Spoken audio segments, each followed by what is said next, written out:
नमस्कार मित्रांनो, माझं नाव आहे वेदांग आणि आजच्या व्हिडिओमध्ये मित्रांनो मी तुम्हाला सांगणार आहे की न्यूट्रिएंट्स डेफिशियन्सी काय असते आणि न्यूट्रिएंट डेफिशियन्सी झाल्यावर झाडाला काय होते. आणि त्याचं मी मित्रांनो उपाय पण सांगणार आहे. खूप सोपी उपाय सांगणार आहे, तर व्हिडिओला शेवटपर्यंत नक्की पहा. सगळ्यात पहिले पाहून घेऊ मित्रांनो न्यूट्रिएंट्स डेफिशियन्सी काय असते. न्यूट्रिएंट डेफिशियन्सी म्हणजे जसं तुम्ही खतांचं जे वापर आहे मित्रांनो कमी टाकत आहे किंवा जे आपले ऑर्गॅनिक खतं आहे मित्रांनो त्याचा पण वापर कमी करून टाकला आहे, शेणखत वगैरे टाकत नाही आहे किंवा मित्रांनो आपण झाडाला खत अजिबात टाकत नाही आहे. अजून हे कोणत्या झाडासाठी असते, जसं एखादं झाड मित्रांनो जमिनीच्या आतमध्ये लावून ठेवलं आहे, म्हणजे ते मातीत लागलेलं आहे मित्रांनो. जमिनीत लागलेले जे झाडं आहे त्यांना कसं मित्रांनो जसे पानं वगैरे गळतात त्यांचं तर ते आतमध्येच खत बनत राहते. तुम्ही रस्त्यावरही झाडं पाहिले असतील, ते कधीच खराब नाही होत, ते चांगल्याने उगत राहतात.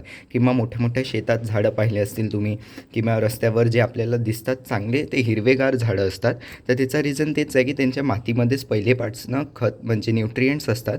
तर ते न्यूट्रिएंट्स ते मुळा थ्रू ॲब्झॉर्ब करतात मित्रांनो. जे झाड असतात रस्त्यावरचे ते हिरवेगार राहतात.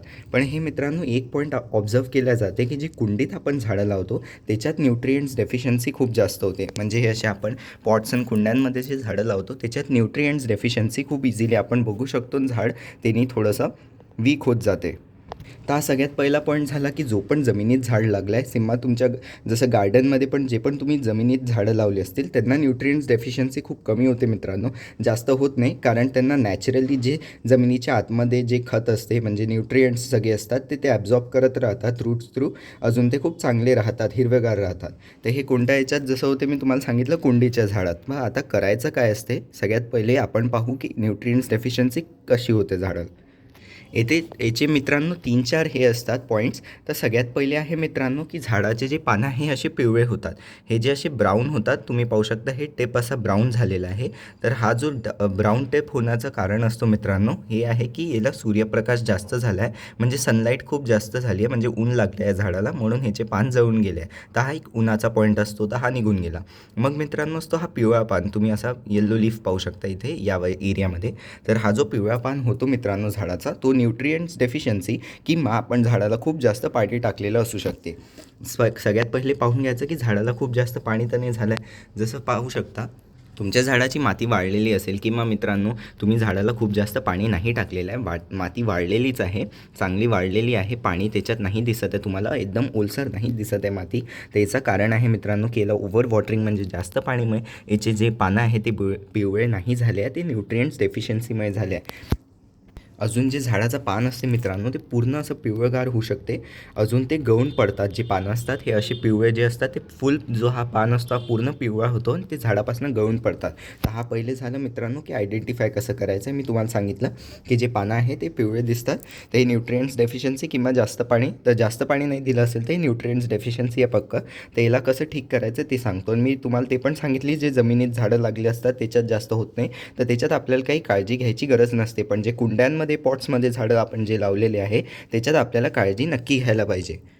तर आता मित्रांनो याचे उपाय जाणून घेऊ की आपल्याला काय करायचं असते. कोणतंही खत घ्यायचं आहे मित्रांनो, ऑर्गॅनिकच खत घ्यायला पाहिजे. रासायनिक खत तसं पण आता उन्हाळ्यात सुरू आहे तर अजिबात टाकायचं नाही. समजा रासायनिक खत तुम्ही मित्रांनो उन्हाळ्यात वापरले तर झाडाचे पानं जळू शकतात. हे जे असं आहे हे एक उन्हामुळे जळू शकतात किंवा असे रासायनिक खत समजा टाकलं तरी असा पान होऊ शकतो. जसं उन्हाळ्याने आपले हे सनबर्न्स होऊन जातात ना, तसं रासायनिक खताने पण असे सेम सनबर्न्स होऊ शकतात झाडाला. तर रासायनिक खत अजिबात मित्रांनो उन्हाळ्यात नाही वापरायचं आहे. मग आता खतं कोणते टाकायचे, तर सगळ्यात बेस्ट आहे मित्रांनो नायट्रोजन. का बरं, कारण हा पाण्याचा प्रॉब्लेम आहे. तर जे पान म्हणजे लीव्स असतात झाडाचे त्या पानांना नायट्रोजन दिल्या गेल्यास ते झाडाची पानं खूप हिरवेगार होतात आणि नवीन पानं फुटतात. मग फुलं वगैरेसाठी तर आपण फॉस्फरस पोटॅशियम वगैरे टाकतो त्याच्यासाठी. पण जे मेन आहे की झाडाचे जे पानाचा प्रॉब्लेम आहे त्याच्यासाठी मित्रांनो नायट्रोजनचे जे खतं आहे ते नक्की यूज करायचे. त्याच्यासाठी मित्रांनो शेणखत टाकू शकता, गांडूळ खत टाकू शकता किंवा मित्रांनो किचन वेस्ट कंपोस्ट टाकू शकता. हे सगळे घरच्या घरी कसे तयार करायचे मी आधीच माझं एक दुसरं चॅनल आहे वेदांग गार्डनर मराठीच्या नावावर, त्याच्यावर मी टाकून ठेवलेले आहे व्हिडिओज, तर तुम्ही पाहू शकता हे घरच्या घरी कसे तयार करायचे. तर मग आपण पाहू की जसं तुमच्याकडे शेणखत असेल तर शेणखत घेऊन घ्यायचं आहे किंवा जसे मी बाकी 2 सांगितले ते कोणतेही खत घेऊन घ्यायचं आहे. माती चांगल्याने वरची काढून घ्यायची आहे जोपर्यंत मुळं दिसत नाही. जसेच मुळं दिसले मित्रांनो जे शेणखत आहे ते चांगल्याने तिथे टाकून द्यायचं आहे तुम्हाला मुळांपाशी. आणि मग जी माती तुम्ही काढली होती ती माती परत टाकून द्यायची आहे आणि झाडाला चांगल्याने पाणी देऊन द्यायचं आहे. अजून थोडं जे शेड एरिया आहे तिथे शिफ्ट करायचं आहे. एकदम एकदम उन्हात झाडाला डायरेक्ट सनलाईटमध्ये नाही ठेवायचं आहे काही दिवसांसाठी. झाडाला जसेच हिरवेगार पानं असे चांगले पाहू शकता, असे नवीन हिरवेगार पानं येऊन जातील, तर मग तुम्ही झाडाला जिथे तो होता त्या जागेवर तुम्ही याला शिफ्ट करू शकता.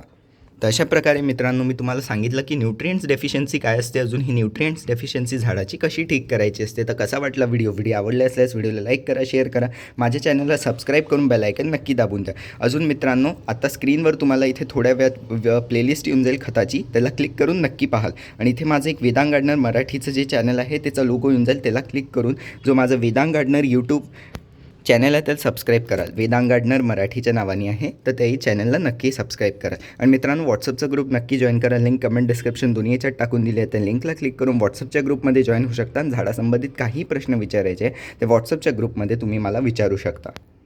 धन्यवाद.